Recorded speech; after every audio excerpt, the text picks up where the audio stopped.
గురు బ్రహ్మ గురు విష్ణు గురుదేవో మహేశ్వర గురు సాక్షాత్ పరబ్రహ్మ తస్మై శ్రీ గురువే నమః. గురువులకే గురువు అమ్మ, జిల్లెలముడి అమ్మ. మరి అమ్మ గురించి కొన్ని సూక్తులు చెప్పుకుందాం. తనకున్నది తృప్తిగా తిని ఇతరులకు ఆదరంగా పెట్టుకోవడం అమ్మకిష్టమైన సూక్తి. తృప్తే ముక్తి, అది మనలోనే లభిస్తుంది. భరించేవాడు భర్త, బాధ్యతగా ఉండున్నది భార్య. కోడల్ని కూతుర్ని సరిసమానంగా చూచున్నది, అత్తని అమ్మని సమానంగా చూచున్నదే అద్వైతం. అన్ని కారణాలకు మనస్సే కారణం అంటారు అమ్మ. ఉన్నదంతా కనిపించేదల్లా పరిబ్రహ్మమే అనేవారు అమ్మ.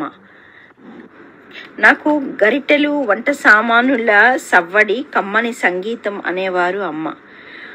అన్నం వడ్డించటానికి ఏ కుల మత వర్గ విచక్షణ లేకుండా ఆకలే అర్హత అనేవారు అమ్మ. చావు పుట్టుకలకు అతీతమైనదే కైవల్యం. స్వర్గం నరకం ఎక్కడో లేవు నాన్న, మన మనసును పోషిస్తున్న మనసులోనే ఉన్నాయి. మనసును జయిస్తే అన్నీ సాధించినట్లే. అమ్మ అంటే అంతులేని ఆధారమైనది. గ్రహాలు నడిపిస్తున్నాయి అంటే రాగద్వేషాలనే 2 గ్రహాలు నడిపిస్తున్నాయి కాబట్టే మన గ్రహాలు బాగాలేవు అని అంటూ ఉంటాము. అమ్మ సూక్తులు మరెన్నో ఉన్నాయి.